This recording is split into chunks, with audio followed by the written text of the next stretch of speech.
Orcs Must Die Deathtrap sees you completing waves solo or with up to 3 friends across a variety of levels. It's tower defense with a third-person action twist, full of upgrades and unlocks, and it's a lot of fun. There's one major issue for Xbox users though, as it looks and runs what I would consider below expectations of this series.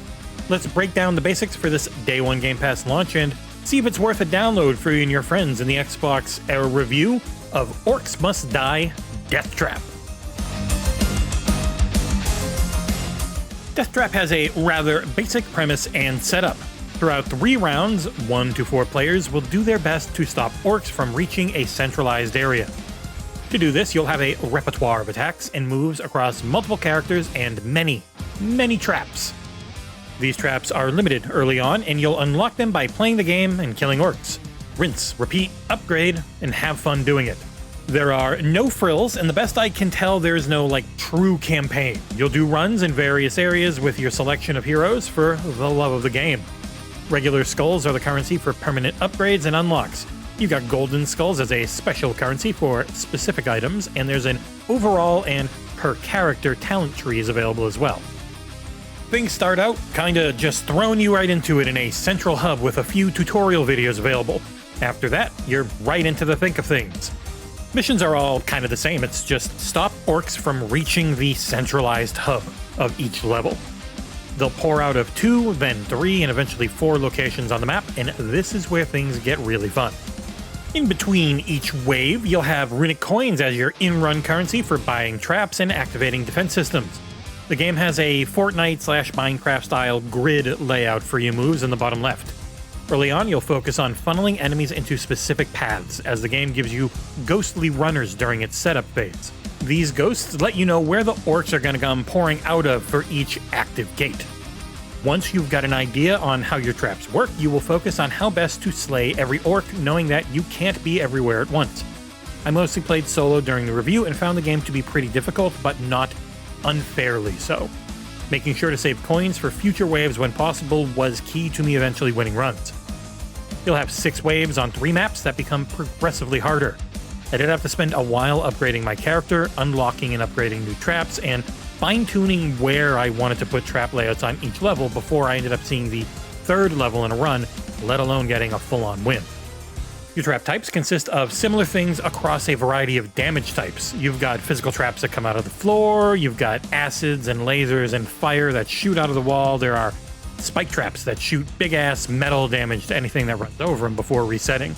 The firewalls damage over time on all who run past them while active, and there's just a big variety on similar concepts across various damage types depending on what you're in the mood for. And these skull upgrades will not only raise damage on particular traps, but also lower the cooldowns in between when they can activate. Everything works on a grid structure, and mistakes in placing items are easily remedied in between rounds, as the sellback prices give you every coin you spent on them back in return. Levels are large, so you'll need to focus on properly funneling orcs into your traps or defensive units that you can activate. There are archers and cannons and other things across various levels, which for a few thousand coins you can activate, and they'll act as an automatic defense. This, of course, is all in service of your player character's attacks. Orcs Must Die Deathtrap is primarily a range game, though there are 2 melee characters, and the shooting feels pretty darn good. I found the melee a little more hit and miss with a big club-wielding bear and a double-dagger cat, not always giving the best hit registration, at least on a controller.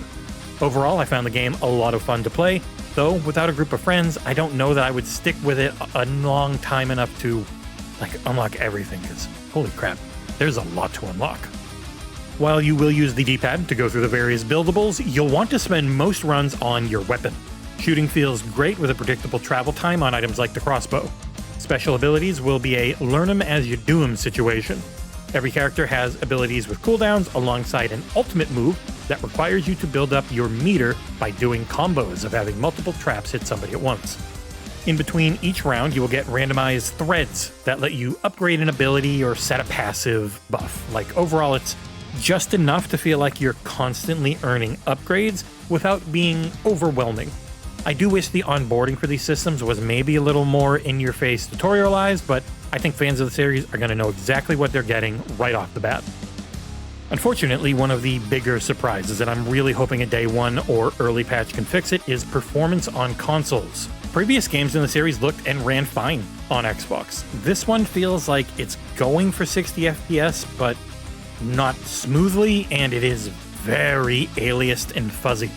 It's difficult to say exactly what feels off about the performance, but on Series X, it's just off. PC was fine, running at a pretty locked 120 FPS and 4K on my 7900 XTX and 5800X combo. It looks pleasant, it's got a lot of color, and attempts at personality that I did not find bothering. I'm not the target audience, and while the humor never landed that much for me, it wasn't overly annoying graphically. Same holds for the audio, as the music is there, again without being in the way, and the comedic voice lines actually made my wife laugh. She overheard me while I was playing and let out a few chuckles when my shotgun-wielding character was shit-talking a group of orcs that she had just murdered. Really, outside of the weird performance on console, the game ran well and had few if any bugs. It is play anywhere, it's on cloud console and PC for Game Pass, it's also exclusive to Xbox and PC at launch, with a Steam version available alongside the Microsoft Store. Wrapping things up, Orcs Must Die Deathtrap is a really fun game with some serious look and performance issues on series consoles. If it's all cleaned up by day one patch or early on, it's a super easy recommendation. It is, of course, in Game Pass, day one on cloud console and PC. It's a solid solo title and one that will be a ton of fun with friends.